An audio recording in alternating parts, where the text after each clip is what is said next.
It was a crisp morning in Nashville, Tennessee. Late in 1988, the city was waking up, the streets of Music City humming with the usual rhythm of business and tourism.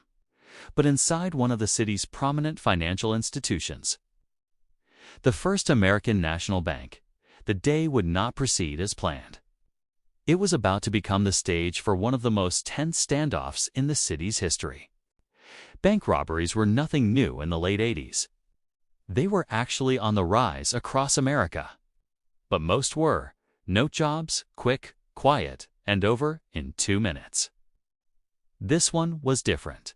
It began just after the doors opened. Customers were lining up, tellers were organizing their drawers, and the security guard was making his first rounds. The atmosphere was routine, mundane, safe. Then, the doors swung open. Not with the subtlety of a thief, but with the aggression of a takeover. The perpetrators entered, weapons drawn, shouting commands that froze everyone in place. In an instant, the bank transformed from a place of commerce into a prison. The robbers moved with military precision, herding customers and staff into a central area. The silent alarm was tripped, but it was already too late for a quick exit. By the time the first patrol car screamed toward the scene, the robbers had realized their window had closed. They weren't getting out with the cash. Instead of fleeing, they dug in. This was the nightmare scenario for Nashville PD. A static siege in a dense urban area. Civilians inside. Heavily armed suspects. And the media vans were already starting to circle. Inside, the air was thick with fear. The hostages, tellers, a loan officer, a few customers were terrified. The gunmen were agitated, pacing the floor, checking windows, realizing they were surrounded.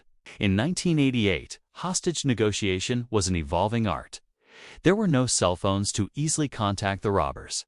Police had to rely on the bank's landlines, ringing the phone and praying someone would pick up. Outside, the command post was set up in a nearby parking lot. The SWAT commander and the lead negotiator huddled over blueprints of the building. They needed to know every vent, every door, every blind spot. The first contact was brief. A male voice, angry and desperate. He demanded a bus, a flight to the airport, and the removal of the snipers he knew were watching him. Classic demands, but impossible to grant. As the hours ticked by, the sun began to climb higher. The heat inside the bank, with the air conditioning cut, began to rise. Tempers were fraying on both sides of the glass. The media coverage was relentless. Local news stations broke into regular programming. In Nashville living rooms, families sat glued to their TVs, watching the drama unfold live. Back at the scene, the tactical team was getting restless. They knew that the longer a siege lasts, the more likely it is to end in violence. They began preparing for a breach, just in case. Then, a breakthrough. Or so it seemed. The negotiator managed to get the robbers to agree to release one hostage in exchange for food. It was a small victory, but it opened a channel of trust. The released hostage provided crucial intelligence. She told police there were 3 gunmen, not 2. They were armed with handguns and a shotgun, and they were getting desperate. This changed the calculation. 3 gunmen meant more angles to cover, more trigger fingers to worry about. The commander had to rethink the assault plan. A frontal assault was suicide. Night began to fall over Nashville. The city lights came on, but the bank remained dark inside.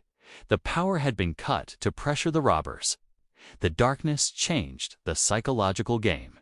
Inside, the darkness terrified the hostages. They couldn't see the gunmen, only hear their footsteps and the racking of slides. The gunmen, conversely, felt the eyes of the police in every shadow. At 9 p.m., the robbers made a final ultimatum. They wanted a vehicle at the back door in 10 minutes, or they would start executing hostages. The deadline was real. The bluffing was over. The decision was made. They couldn't give them a car and let them take hostages mobile. That would lead to a high-speed chase and likely tragedy.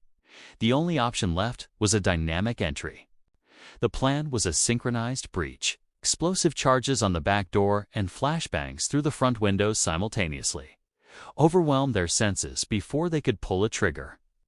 3, 2, 1, go. The night erupted in noise and light. The charges blew the door off its hinges while glass shattered at the front. The team poured in, screaming, "Police, get down, get down!" The lobby was a cacophony of shouts and blinding strobe lights. The gunmen were disoriented, blinded by the flashbangs. One gunman raised his weapon towards the officers. 2 shots rang out. He went down. The other 2, realizing the overwhelming force, threw their weapons down and surrendered immediately. It was over in seconds. The all-clear call went out over the radio. The silence that followed was heavy, broken only by the sobbing of the released hostages. Paramedics rushed in. Miraculously, no hostages were seriously injured. The only casualty was the gunman who refused to drop his weapon. It was a textbook execution of a higher grade. As the hostages were led out to the waiting families, the cheers from the crowd erupted. It was a moment of pure human connection amidst the cold steel of the city. The surviving robbers were marched out in handcuffs, heads bowed. They would face federal charges and decades in prison. Their plan for quick riches had ended in total ruin. In the days that followed, the investigation revealed just how close it had come to disaster.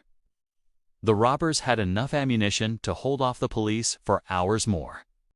The 1988 Nashville robbery became a case study for law enforcement.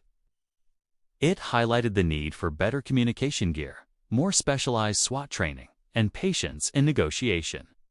For the hostages, life eventually returned to normal, but the memory of those terrifying hours remained. They formed a unique bond, a shared survival that only they could understand. The First American National Bank building still stands, though the names on the skyscraper have changed over the years. The glass and steel carry no scars, but the history is there. Nashville changed too. It grew from a big town into a metropolis. But that day in 1988 marked a shift, a loss of innocence, perhaps, but also a proof of resilience. Bank security changed forever after the wave of 80s robberies. Bulletproof glass became standard. Silent alarms became smarter. The takeover-style robbery became a relic of the past. But the story of the 1988 siege reminds us of the human element in every headline. Behind the robbery in progress call are real people, real fears, and real heroes. The officers who breached that door didn't know if they would make it home. The hostages didn't know if they would see their families again. In that moment, everything was on the line. Today, we look back at these events not just as true crime stories, but as moments that defined a community. Nashville stood still that day, holding its breath together. The '88 hostage crisis is a chapter in Nashville's history book, a gritty, tense, and ultimately redeeming story of how a city responds when the worst happens. And while the robbers are long forgotten, the bravery of that day endures. A reminder that even in the face of violence, there is order, there is courage, and there is hope. Thanks for watching our breakdown of the Nashville bank siege.